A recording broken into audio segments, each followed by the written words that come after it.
Selamat siang, saya ingin mempresentasikan tentang kerusuhan Tarukan. Kenapa kasus kerusuhan Tarukan ini disebut dengan konflik? Karena terjadi perselisihan antara dua kelompok pemuda yang melibatkan seorang pemuda terluka.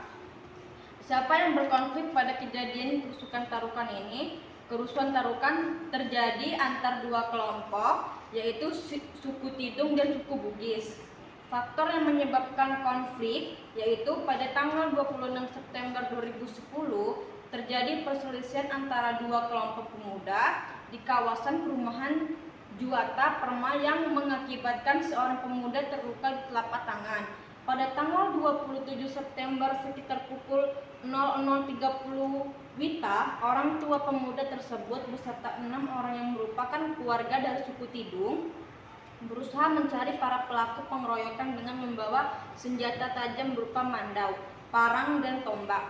Mereka mendatangi sebuah rumah yang diduga sebagai rumah tinggal salah seorang dari pengeroyokan di Forum Korpri.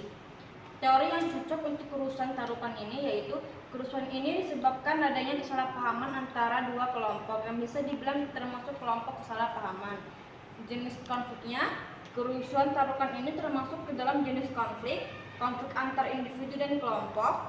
Yang hal ini sering berhubungan dengan cara individu menghadapi tekanan-tekanan untuk mencapai konformitas yang ditekankan. Yang kedua yaitu konflik realistis. Konflik ini berasal dari kekecewaan individu atau kelompok terhadap sistem dan tuntutan-tuntutan yang terdapat dalam hubungan sosial. Dampak positif dan dampak negatifnya yaitu dampak negatifnya terjadi perselisihan antara dua kelompok pemuda yang mengakibatkan seorang pemuda bernama Abdul Rahman Syah terluka di telapak tangan. Abdullah meninggal dengan kondisi kedua tangannya terpotong akibat ditebas senjata tajam. Yang kedua, dampak positifnya diadakan mediasi mengenai kesepakatan damai antara pihak suku Tidung dengan pihak pendatang suku Bugis. Penyelesaian konfliknya yaitu masyarakat diminta mengakhiri konflik. Kedua, masyarakat diminta memahami bahwa peristiwa di Tarakan adalah kriminal murni. Dan ketiga, polisi diminta membubarkan massa yang bergerombol. Yang keempat, polisi diminta tegas dan melarang warga membawa senjata tajam. Yang kelima, masyarakat diminta menghormati adat istiadat setempat.